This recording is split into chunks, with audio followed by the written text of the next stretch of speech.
President Trump talked up the economy, jobs, border security, and more, all while the Democrats sat on their hands. We'll dive into the State of the Union analysis. Plus, New York Governor Andrew Cuomo got a taste of reality when his socialist policies met a free society. All that and more. I'm Bobby Eberle. This is a 13-minute news hour. And God bless the United States of America.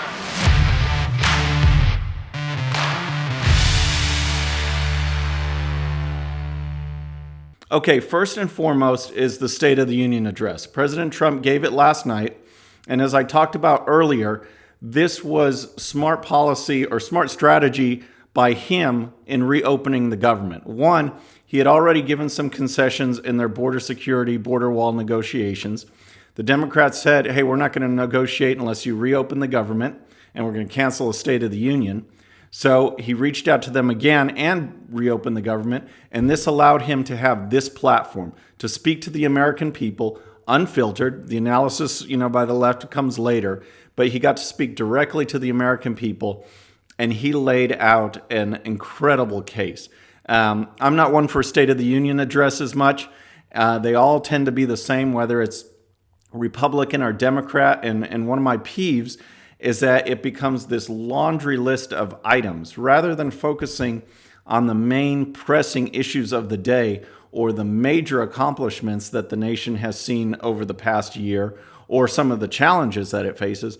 It becomes a laundry list where we have to check off every single issue that's known to man just so it's mentioned. I mean, I'm all for school choice and vouchers, but it's not a pressing issue right now. No one's really talking about that, and yet that was an item that was mentioned, and on and on and on.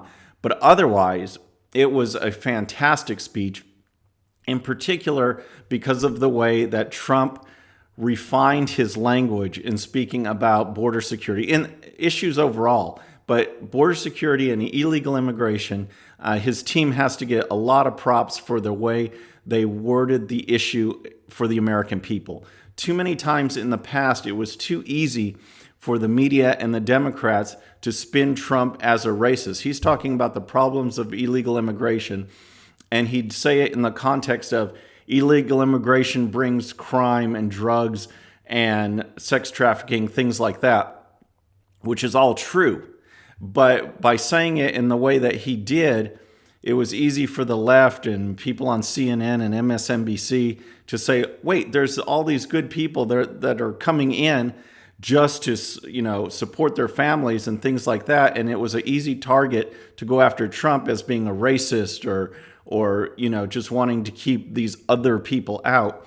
And this time he did a fantastic job of talking about the ills of illegal immigration. Because there is illegal immigration, because we have a porous border, because people can get through, we have bad people coming. We have drugs coming into the country. We have sex trafficking going on. We have gangs. We have violence, all sorts of crime. Crossing the border is a crime, and we shouldn't ever forget that. But not everyone who's crossing the border is a drug dealer or a sex trafficker or a gang member. And Trump really did a fantastic job of separating that out and laying out to the American people, here is why we need better border security.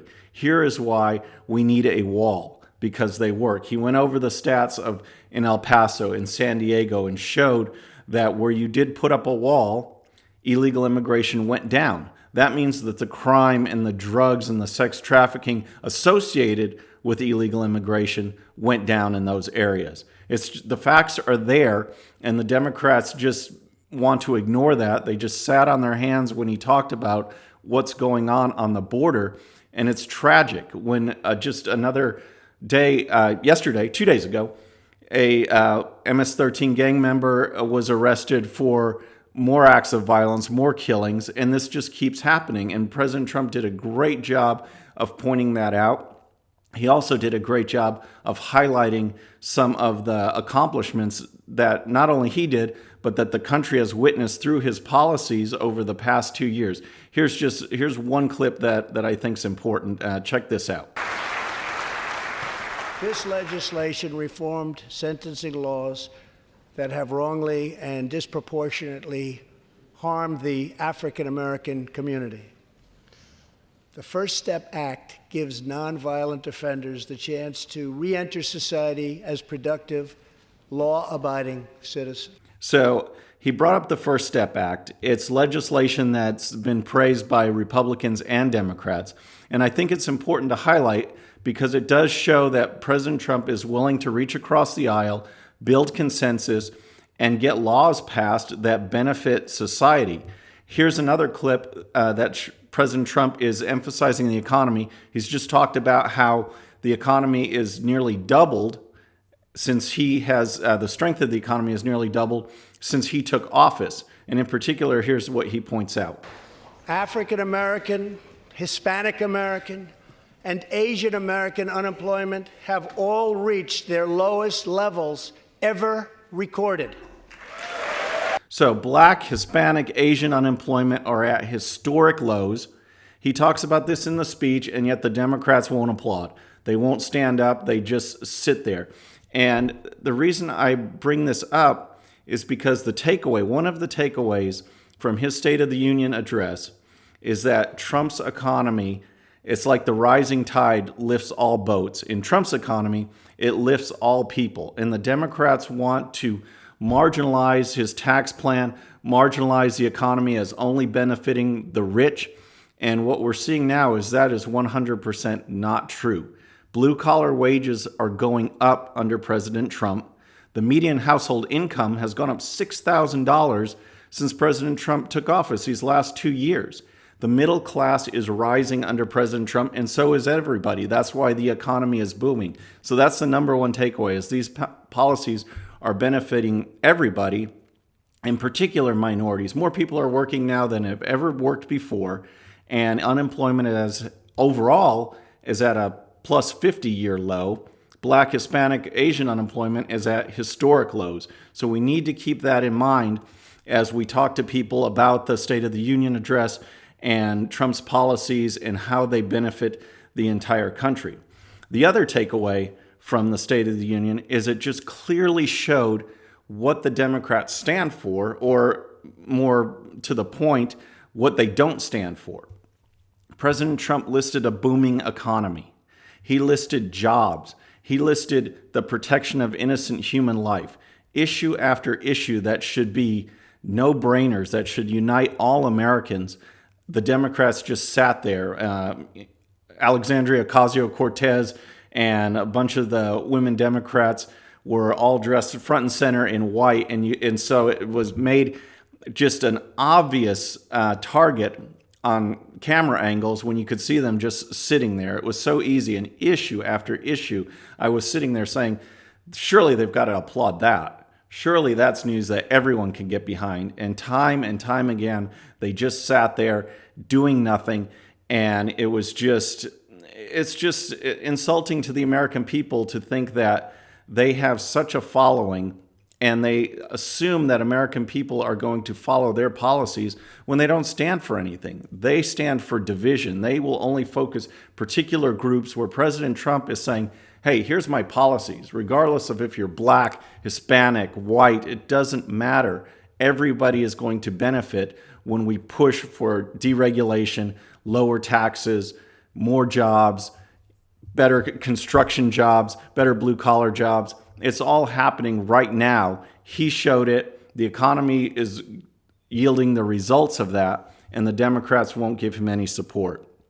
So that leads to the Democrat response, which was given by Stacey Abrams, who ran for governor of Georgia this past election cycle.